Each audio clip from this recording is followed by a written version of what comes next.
just finished Secret Invasion, and it's like the show had all of the ingredients necessary and then ended up baking the wrong thing. I was so looking forward to this show, and what I got was not worth my excitement. First of all, I'll just name the two things that worked: Priscilla and Nick Fury. Their relationship, their dynamic, their history, the question of would you have loved me if I was always myself, which is kind of unfair because you kind of chose to never be yourself. But I love that, they asked the question, answered it in the finale. The answer is yes. The most gripping scene in the series was, when they were sitting at the kitchen and talking, and, is she going to shoot him? Is he going to shoot her? I fully believe that he was going to shoot her. I am glad that he did not. But the way they played that was phenomenal. Sonia, the British spy lady, also worked. She was fabulous. I would love to see more of her. Nothing else worked. Nick Fury did not work for me in this. Like, I, again, had hopes, but over the course of the show, I was just like, he has nobody else he can call. Okay, he says he's not going to call the Avengers. The excuse of, well, I'm not going to call anyone in the Avengers because, we don't want the Skrulls playing with, looking like them, works. I'm not going to call them because they can't protect the planet the way I can. Makes absolutely no sense. It's all bravado, no logic, no sense whatsoever. They should have kept that line out. But there's no one else he can call. It was just Rhodey. And since Rhodey failed and it turned out to be a Skrull, there was nobody. When he sat outside the president's room with a gun and was just waiting, I was like, that's it? That's all we got? Nick Fury has always been cool and has always been, kind of cold and smart and just about his business. And I don't think this show did him any favors. So there's the BS of how he went about this entire thing. And then there's him just leaving Earth and going back to his space station while the Skrulls are being hunted and murdered. You went from failing to find them a home to turning your back on them while they're getting hunted by humans. And so, Gravik was right about how this would play out. And so you just failed them the entire way. So Nick Fury didn't work for me. Gaia did not work for me at all. She never rose above being a two-dimensional character.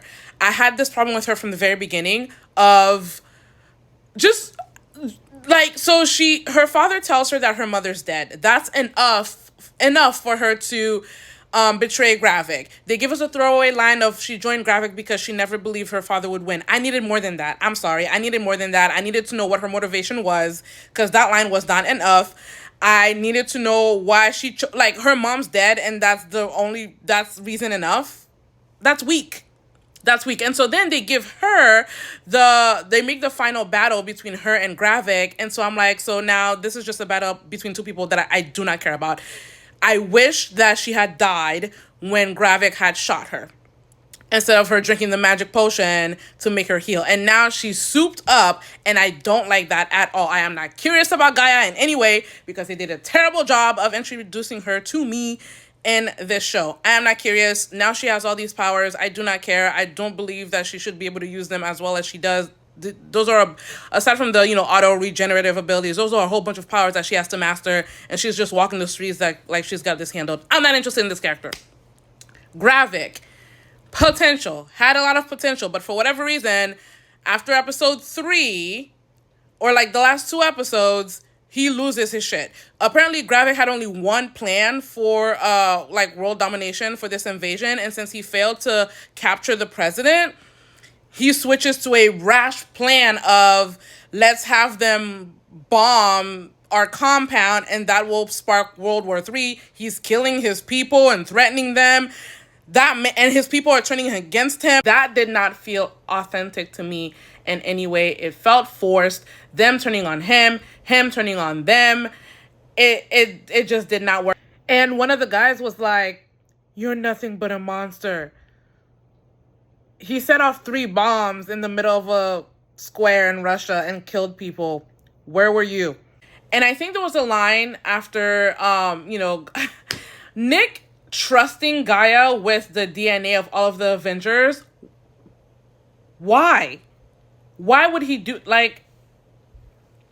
and then when they had the powers, Gaia was like, something like you can't handle this. Like she clearly had more of a handle of the powers than he did, because he was just falling apart. Like it seemed like he was changing. It didn't seem like he was in control, and she was. Disappointment.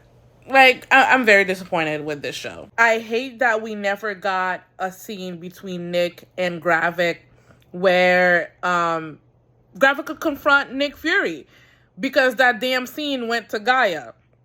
How do you like? And it was such a good scene as well. Like the guy who plays Gravik, I do not remember his real name, did such a great job with the material and with the lines, with the monologue, and for not, because it wasn't freaking Nick. Like I wanted Nick to hear that, and I wanted him to react to it and do something with it, but we didn't get that at all. This was not a great offering. Those are my thoughts on Secret Invasion.